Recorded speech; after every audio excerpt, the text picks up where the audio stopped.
Alright, so this video right here is all about, the difference between GMO and hybrid, okay? Now, GMO is something that is genetically engineered, okay? But it's genetically engineered from seed, alright? And it literally would never exist if man did not alter and create that, okay? When it comes to hybrid foods, hybrid foods is literally taking something natural and making that mate with something else that's natural, but they would never mate, and creating something new.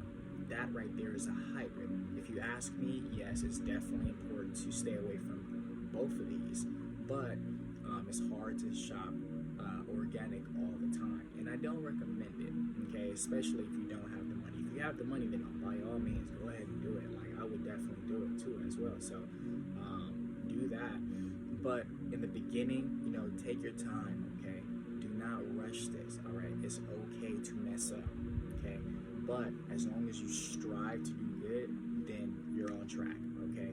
And you got me, so ask any questions and I can always help you and give recommendations and resources and stuff like that, as far as like where to shop and where to get this or where to get that. That's on the nutritional guide and so forth. So but that right there is the difference between hybrid and GMO. Peace, y'all.